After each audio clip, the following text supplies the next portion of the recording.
we're moving in a direction of greater collaboration between the Crown and Defense, and in my career I've seen incredible gains and benefits. We're problem solving more, we're working together more, and what occurs in bail applications increasingly is pretty elaborate plans are being developed, and they often include treatment and counseling conditions, and those are often great, but the counsel have an obligation, I think, to ensure that those treatment and counseling conditions are ones which their clients are really agreeable to and committed to.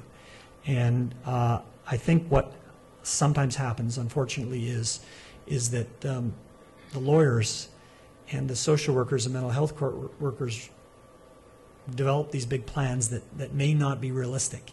And we have to be very careful that the type of plans that we develop are too intrusive and too optimistic for the clients that we have. This applies as well to diversion applications, and I think that Mike Callahan will be talking to some extent about how bail applications and diversion applications tend to blend together. But the same can be said about diversion applications too. I think that we have to be careful about what we ask accused to do and make sure that what we ask them to do is realistic. There's a fundamental, I think, divide in our understanding of the efficacy of medical, that is to say, pharmacological treatment.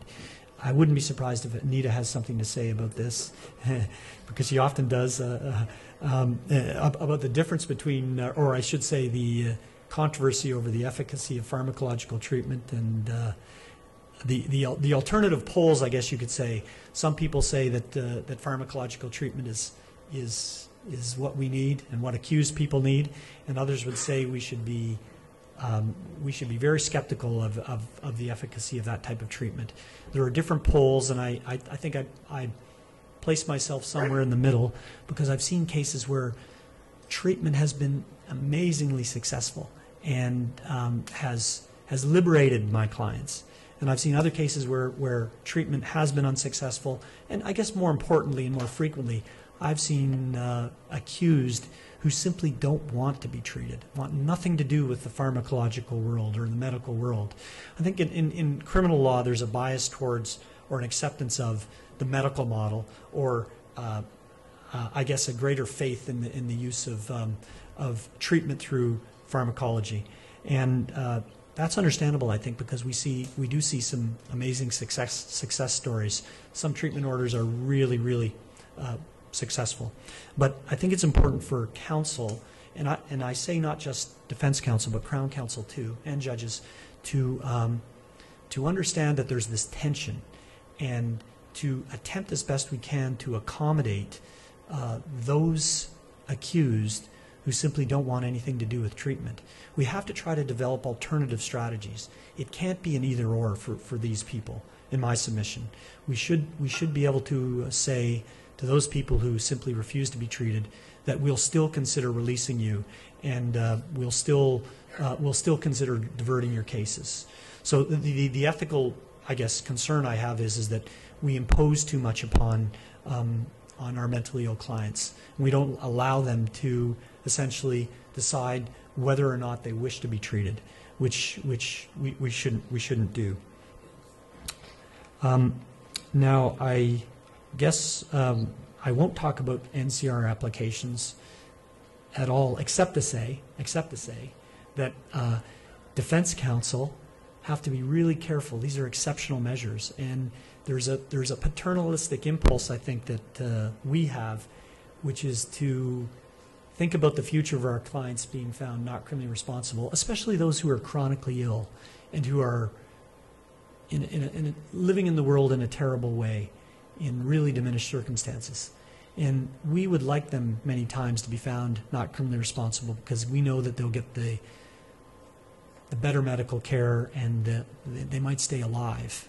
You know, that really comes down to that in some cases. I have to say, I don't know, some of you have had this experience where you believe that if your client's not found not criminally responsible, he or she may be dead within a year or two. It's kind of a stark difference, or a fork in the road. But our obligation as counsel is to ensure that we follow our clients' instructions and not impose our own desires upon them. And particularly in terms of criminal responsibility, accused must know about the long-term implications and restrictions of liberty that are often associated with NCR applications and findings or verdicts, and how there's an indefinite nature to the period of supervision. I would like to go on, but I think I've gone far enough. If I could just do a brief summary of some of the things I've said.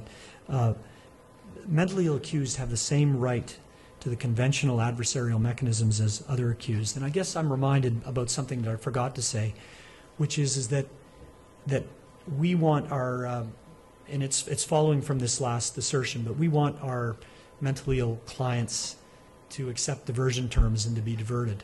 But some of them don't want to be diverted. Some of them don't want to have the scrutiny placed upon them that diversion requires. And some of them don't want their counsel to be frank and open with Crowns and negotiating, because that's what diversion requires. Diversion really requires counsel to open up to Crowns.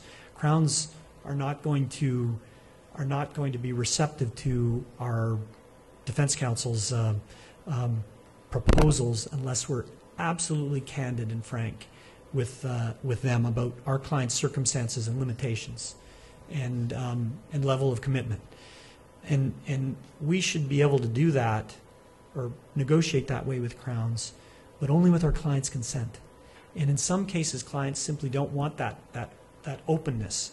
They want us to proceed in the conventional matter, to do trials, to do conventional guilty pleas, rather than get involved in diversion. And we have to respect that.